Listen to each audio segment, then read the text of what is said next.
आज तक पर पहली बार उदयपुर कांड का चश्मदीद राजकुमार खुराना दुकान में सिल रहे थे कपड़े। खुराना के मुताबिक कपड़े सिलवाने के बहाने आए थे हमलावर, कई दिनों से रैकी की थी। उन्होंने उनको धमकी दी थी कि तुमने हमारे मोहम्मद को गाली दी है तो हम तुम्हारा गला काट देंगे, ऐसी स्थिति में उन्होंने बोला था। चश्मदीद के मुताबिक उन्होंने एक हमलावर को रोका। हमलावरों ने खुराना और उनके दूसरे कर्मचारी ईश्वर पर हमला किया था। एक बार था, उसको धक्का दिया साइड में, लेकिन उसने मेरे ऊपर वार करा तो खाली चला गया। दूसरा वार उसने पीछे से ईश्वर गौड़ को बाहर निकलते हुए पीछे से वार करा तो उनके सिर में चोट आई और पीछे कंधे पर चोट आई। कन्हैयालाल की हत्या से पहले कातिलों की कई बार बैठक भी हुई। बताया जा रहा है रियाज इसमें शामिल हुए। मोहम्मद गौस, आसिफ और मोहसिन भी इसका हिस्सा बने। रियाज ने आसिफ और मोहसिन को रेडिकलाइज करके साजिश में शामिल किया। दोनों प्लानिंग से लेकर हथियार बनाने तक में शामिल थे। उदयपुर कांड को लेकर कानपुर में भी जांच शुरू। कानपुर में दावत इस्लामी का दफ्तर है, पाकिस्तान से जुड़ा है संगठन का तार। कानपुर के डिप्टी पड़ाव पर मस्जिद में है दफ्तर। गुमराह करने के लिए अच्छे कामों की किताबें बांटता है संगठन। कानपुर में दावत इस्लाम का 22 साल पहले हुआ था जलसा। इसमें हलीम मुस्लिम कॉलेज में भी सेमिनार हुआ था। पाकिस्तान से आए थे लोग। उदयपुर कांड के खिलाफ आज छत्तीसगढ़ बंद। बीजेपी और वीएचपी ने बुलाया है बंद। बर्बर हत्याकांड के खिलाफ आज अलवर भी बंद, सभी दुकानें बंद। मेरठ में उदयपुर कांड के समर्थन में चले पटाखे, 2 आरोपी गिरफ्तार। उदयपुर में कन्हैयालाल के परिवार से मिले बीजेपी नेता कपिल मिश्रा और चित्तौड़गढ़ के सांसद सीपी जोशी। 1 करोड़ की मदद का ऐलान। जिन जिहादियों ने ये नृशंस हत्याकांड किया है, मैं उनको ये कहना चाहता हूं कि तुम हमें डरा नहीं सकते और तुम हमें हरा नहीं सकते। उदयपुर कांड से पहले अमरावती में भी इसी तरह कत्ल हुआ था। केमिस्ट के लिए गई थी जान। केमिस्ट ने नुपुर शर्मा का समर्थन किया था, एक पोस्ट किया था। चाकू मारकर जान लेने का आरोप। गृह मंत्रालय ने एनआईए जांच शुरू करवाई। इस मामले में 6 आरोपी हो चुके हैं गिरफ्तार। दुकान बंद कर घर जाते वक्त हत्या हुई थी। कुछ दिन पहले की है वारदात। बीजेपी ने की एटीएस से जांच की मांग। एकनाथ शिंदे के साथ विधायक दीपक केसरकर बोले कानूनी कार्रवाई होगी, हिंदुत्व एक संस्कृति है। सुप्रीम कोर्ट की टिप्पणी के बाद नुपुर शर्मा की बढ़ सकती हैं मुश्किलें। दिल्ली पुलिस दोबारा भेजेगी नोटिस। 18 जून को हुआ था बयान दर्ज। सुप्रीम कोर्ट ने नुपुर मामले में दिल्ली पुलिस को लगाई थी फटकार। कहा एफआईआर के बाद भी एक्शन क्यों नहीं। पैगंबर मोहम्मद के खिलाफ विवादित टिप्पणी मामले में नुपुर को लगी सुप्रीम कोर्ट से फटकार। कोर्ट ने कहा देश से माफी मांगनी चाहिए। सुप्रीम कोर्ट ने नुपुर शर्मा की अर्जी खारिज की। देश में दर्ज मुकदमों को दिल्ली ट्रांसफर करने की लगाई गई थी गुहार। सुप्रीम कोर्ट में नुपुर के खिलाफ सख्त टिप्पणी वापसी के लिए लगाई गई थी अर्जी। सामाजिक संगठन ने दाखिल किया था ये पत्र। हैदराबाद में बीजेपी की राष्ट्रीय कार्यकारिणी की बैठक शुरू। 18 साल बाद हैदराबाद में हो रही बीजेपी की राष्ट्रीय कार्यकारिणी की बैठक। जेपी नड्डा के भाषण से राष्ट्रीय कार्यकारिणी की बैठक शुरू। प्रधानमंत्री के भाषण के साथ होगी खत्म। कल हैदराबाद में पीएम की रैली भी है। राष्ट्रीय कार्यकारिणी के साथ बीजेपी का मिशन तेलंगाना पर फोकस। अगले साल तेलंगाना में है विधानसभा के चुनाव। हैदराबाद कार्यकारिणी की बैठक से पहले बीजेपी के अध्यक्ष जेपी नड्डा ने हैदराबाद में रोड शो किया। इसमें 2 प्रस्ताव पेश करेगी बीजेपी। आर्थिक में केंद्र के गरीब कल्याण के कामों का जिक्र तो राजनीतिक प्रस्ताव में होगी वंशवाद की सियासत पर चोट का जिक्र। सीएम एकनाथ शिंदे आज विधायकों के साथ पहुंचेंगे मुंबई। रवानगी से पहले गोवा में अहम बैठक। थोड़ी देर में होगी शिंदे गुट के विधायकों की बैठक। गुट के दीपक केसरकर करेंगे प्रेस कॉन्फ्रेंस। संजय राउत का बड़ा दावा। कहा मुझे भी दिया गया था गुवाहाटी आने का ऑफर।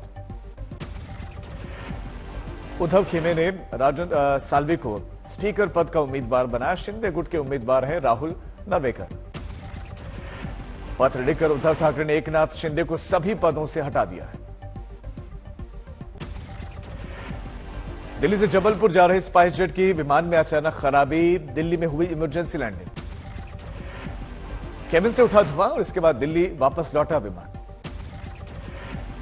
5000 फीट की ऊंचाई पर उड़ रहा था विमान, अचानक आई खराबी, सभी यात्री अब सुरक्षित। देश में कोरोना के केसेस बढ़े, एक दिन में 17,000 नए केस आए। कोरोना से 29 लोगों की मौत, एक्टिव केसेस 1,09,000 के पार। बीजेपी के हैदराबाद में बैठक के दिन टीआरएस ने की एक शक्ति प्रदर्शन। राष्ट्रपति चुनाव में विपक्ष के उम्मीदवार यशवंत सिन्हा का जोरदार स्वागत किया। टीआरएस ने की बड़ी बाइक रैली, सैकड़ों लोग रैली में हुए शामिल। महाराष्ट्र के घटनाक्रम पर सामना के संपादकीय में शिंदे गुट परिवार लिखा, अस्थिरता के लिए की गई सियासी नौटंकी, न जाने कितने भाग अभी बाकी हैं। सामना में फिर बनाया गया बीजेपी को निशाना, लिखा, काश बीजेपी ने 2.5 साल पहले बड़ा मन दिखाया होता।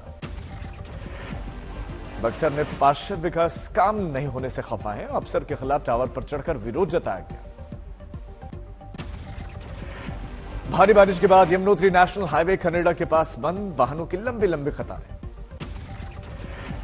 कैमूर में एक रात की बारिश ने सब जगह जलभराव कर दिया। उद्घाटन के लिए तैयार न्यायालय, अस्पताल, स्कूल, सब जगह जलभराव।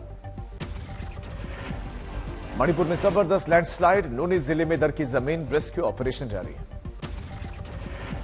गुजरात के आणंद में कुछ घंटों के भीतर 11 इंच बारिश, पानी में डूबे शख्स की तलाश। अरुणाचल प्रदेश में बाढ़ का कहर जारी, 2 नाबालिग और एक आर्मी ऑफिसर की तलाश लगातार जारी। मुख्यमंत्री ने सावधानी बरतने का आग्रह किया। पौड़ी में तेज बारिश की वजह से लैंडस्लाइड, खेती चौपट होने की वजह से किसान मायूस। असम में अब तक बाढ़ का कहर, लाखों लोगों को मामूली ही राहत मिली। मुजफ्फरपुर में 1 घंटे की बारिश में सदर अस्पताल टापू बन गया, प्रमुख चौक चौराहों पर जलभराव दिखा। नवी मुंबई में बारिश की वजह से भारी जल भराव, लोगों को हो रही है दिक्कतें।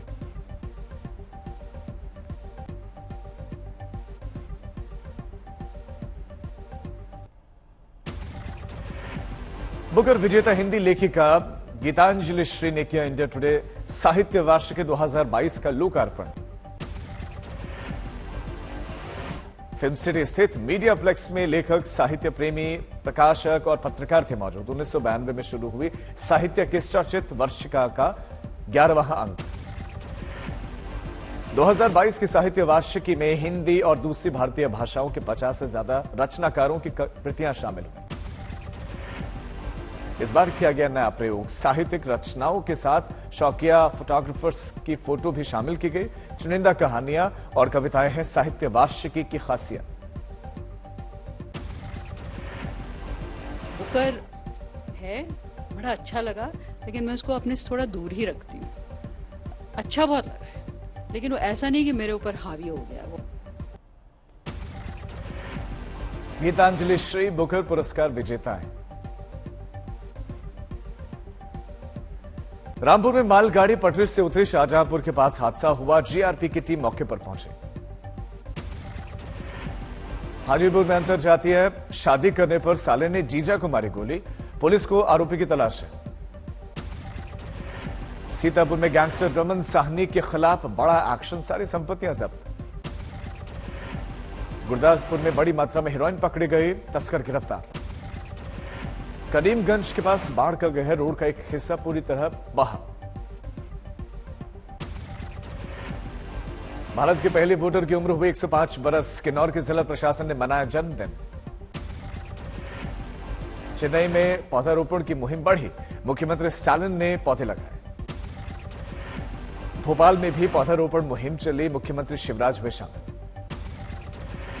धर्मशाला में सिंगल यूज प्लास्टिक बैन इस्तेमाल करने वालों पर होगा एक्शन। बड़ोदरा में एक शख्स की अनूठी पहल, जगन्नाथ रथ यात्रा के लिए रोबोटिक रथ बनाया। ग्रेटर नोएडा में हार्डवेयर और पेंट की दुकान में लगी भीषण आग, धू धू कर सारा सामान जला। बस और ऑल्टो कार की टक्कर में एक की मौत, कई लोगों को चोटें आई। बिहार के दरभंगा में हथियार के साथ 3 बदमाश गिरफ्तार, ट्रक ड्राइवर से की थी लूटपाट। पश्चिम बंगाल के बर्धमान में रथ मेला में इलेक्ट्रिक झूला टूटा, 4 लोग इसमें घायल।